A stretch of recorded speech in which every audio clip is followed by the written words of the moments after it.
get the projector up. I'm gonna turn the lights on you again.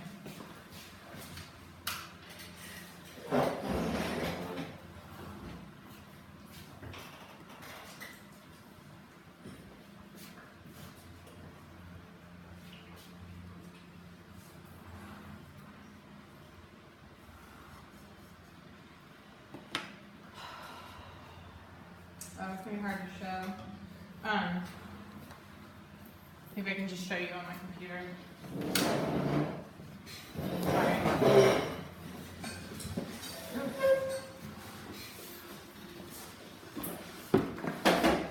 So, yeah, if you don't mind coming around, if you want to see this, I can show you process for making a wall piece. Just trying to see if I have the original. So when I'm working on a plate piece, what I will do is arrange the scale of the plate. So these are 12-inch dinner plates. Each circle represents a 12-inch dinner plate. And I create like a mask on a drawing. So this has been manipulated. That's actually it's usually a round dish. So I've actually warped the original to make it work with the plates.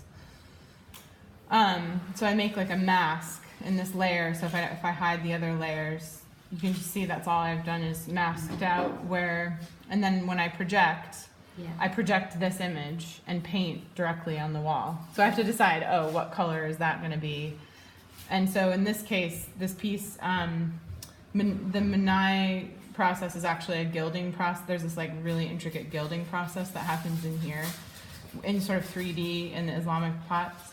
So I did like an outline, and then I did a different green underneath a green glaze, and then I put them back in the kiln and fired gold inside. But in order to know where to put the gold, I had to paint an undercolor, so I knew where to paint the gold, because the gold is sort of clear and hard to see sometimes. So I had to do that, and then I had like a 60% loss because of the shrink. The gold doesn't always like the glaze underneath it.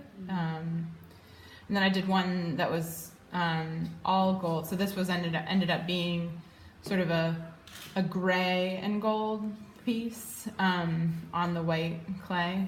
And I can show you the finished work. So the one that, obviously that's the one that we just looked at here. So when I did it, so I'm working very directly off of that. There's no crazing in the earthenware that I'm using, and that's the one that was before it. So I'm really referencing the history, but I'm manipulating the original image a lot in order to make it work on the plates. Like this one, you can kind of see. Yeah. So this was the 18th century export to Portugal, and they had put a family crest in the center. And I actually thought I wanted to see it more like the Chinese original would have been.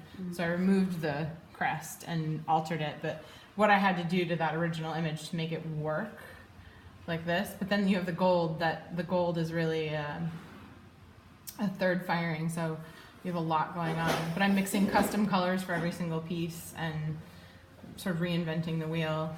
We have a copper luster in the U.S. So I referenced a Chinese pattern. These are 3D forms that I've been working on. So this is a Chinese surface that I've altered so that when you look at the right-hand side of there are these sort of three-dimensional blocks. They're gold, and on the left they're blue. So in this case, I've done it with a landscape. So on the right-hand side, it's an Iznik pattern, and then the left-hand side, it's a French 18th century landscape. So this is what it looks like when you're looking at it straight on. And this is the image that's on the left-hand side. And I've done it with the Grand Central ceiling, the astrology ceiling. And that's... So... yeah. Took a step back. Been fun. Yeah, so all the gold is really lovely. Oh, yeah, and then there's the physic garden. So this is the drawing that I did for the museum, and that's exactly what I painted from as well. So it's the same. That's really good. Yeah. What websites are there on that? This is my this catalog isn't on my site actually. This is a catalog that the gallery developed for private clients, but it's like $60 to buy it from the gallery or something. But you can see most of that work